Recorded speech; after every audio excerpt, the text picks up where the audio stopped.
छत्रपतींचे मावळे मुंबई काबीज करण्यासाठी म्हणजेच मराठा आरक्षण मिळवण्यासाठी मुंबई या ठिकाणी निघाले आणि या पार्श्वभूमीवर छत्रपतींचा अश्वारूढ पुतळा घेऊन गदाना या गावामधून राजू रंगनाथ चव्हाण हे अंतरवली सराटी या ठिकाणी गेले होते आणि विविध सभेसाठी हा पुतळा या ठिकाणी आपण बघितलेला आहे।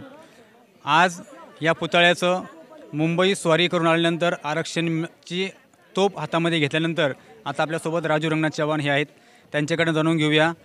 हा पुतळा तुम्ही विविध ठिकाणी घेऊन गेलात, मराठ्यांची दगदगती तोप छत्रपती शिवराय या माध्यमातून तुम्ही आज द महाराष्ट्र टुडेच्या या प्लॅटफॉर्मवरती काय सांगाल? सर्वप्रथम सर्वांना जय शिवराय। हा पुतळा नेण्याचा उद्देश फक्त जरांगे पाटलाचा 15 तारखेला एक संभाजीनगरमध्ये आमचे मित्र राजेंद्र पवार यांच्या दुकानावर आले होते आणि मग त्यांनी एक संकल्पना व्यक्त केली की आतापर्यंत 12 सभेला हा पुतळा वापरण्यात आले होता आणि त्याने एक संकल्पना केली की आपल्याला रॅलीमध्ये या दिंडीमध्ये आपल्याला हा अश्वारूढ पुतळा आणायचा आहे। मग त्याने मला 15 तारखेला फोन केला, म्हणलं काही अडचण नाही आपण घेऊन जाऊ।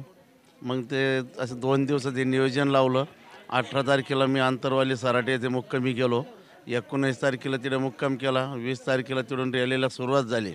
तर रॅलीचं वैशिष्ट्य म्हणजे खरं म्हणजे या पुतळ्यामुळे एक आगळं वेगळं पुतळ्याचं वैशिष्ट्य ठरलं, कारण त्याच्या मागं पुतळा राहायचा, पुतळ्याच्या पुढे जरांगे पाटलाची गाडी राहायची, त्या गाडीवर जरांगे पाटील बसायला राहायचे आणि ॲक्च्युली असं दिसायचं की ते वर चालू आहे घोड्यावर, जे वरच्यावर घोडा दिसायचा, एक रूपच वेगळं होतं आणि रॅलीचं असं स्वरूप तयार झालं का ॲक्च्युली 20 तारखेला सकाळी 10 वाजे लोक अशी भावना होती का पब्लिक जमा होणार नाही, पण 11 वाजेच्या नंतर अशी पब्लिक जमा झाली आणि ते कुणी कोण आली ते असं कळालं बी नाही कोणालाच एवढी पब्लिक कशी आली म्हणून।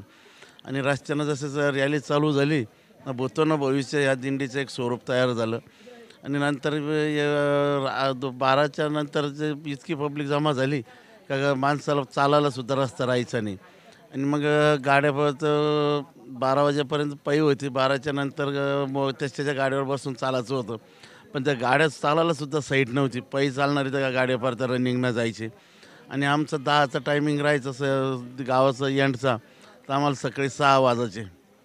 18 तास आम्ही रनिंग केली। या प्रवासामध्ये तुम्हाला काही असं थकावट वगैरे महसूस झाली का? मला तर माझ्या जीवनात तरी पहिल्यांदा असं वाटलं, 18 तास मी ट्रॅक्टर स्वतः चालून मला कुठलीही अशी उणी भासली नाही का माझं काही त्रास होऊ राहिला म्हणून। फक्त रोजचे 2 घंटेच्या वर झोप होत नव्हती आणि ॲक्च्युली तर पाटलाच्या तर 1 घंट्याची वर झोप होत नव्हती आणि ॲक्च्युली एक दिवस तर ते फक्त 1 दिवस बी मिनटं बी झोपेल नाही होते। मी तरी 2 घंटे झोपलो होतो, पण ती 1 मिनटं बी झोपेल नाही। सकाळी 6 वाजता सभा झाली, 6 वाजेच्या नंतर पुन्हा पत्रकार परिषद सुरू झाली आणि 9 वाजता रॅलीला सुरुवात झाली। असं म्हटलं जातंय मराठ्यांना युद्धात आणि कुठल्याही क्षणामध्ये जर युद्ध पुकारलं तर मराठे जेवणाला आणि जीवनाला घाबरत नाहीत, तत्काळ क्षणी हजर राहतात, यावर काय सांगाल? जेवणाच्या बाबतीत जर सांगितलं तर असं कुठल्याच उणी भासली नाही जेवणाकरता। पाण्याची अडचण नव्हती, रस्त्यानं स्टॉल इतके लावलेले होते, जेवायला म्हणजे असं अडचण कोणा असं एका म्हणू शकत नाही का पायाला पाणी भेटलं नाही का जेवायला भेटलं नाही। फक्त पाटलाला बी त्या आमच्या 2 गाड्याला समजा आमच्या ट्रॅक्टरला पाटलाच्या गाडीला टायमिंगनं जेवायचं बंधन नव्हतं, कारण आमची रॅली चालू राहायची, बाकीच्या जरी गाड्या बंद करून ते जेवायला जायचे, पाटील गाडीवर जेवायचे, मी ट्रॅक्टरवर जेवायचो।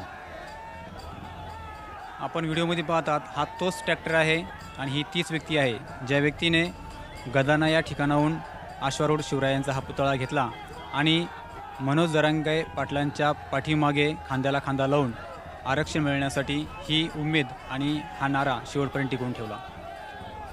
आज आरक्षणाची ही तोप मुख्यमंत्री एकनाथ शिंदे साहेब यांनी व दोन्ही उपमुख्यमंत्री यांनी आपल्या हातामध्ये दिलेले आहेत। आरक्षण टिकवणे हे त्यांच्या हातामध्ये आहे, परंतु पुढील रूपरेषा काय होईल हे आपल्याला येणारा काळच सांगेल।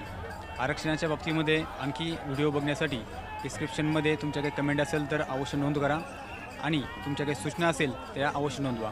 द महाराष्ट्र टुडेसाठी मी अशोक अदाने, पुन्हा भेटूया एका नवीन व्हिडिओमध्ये।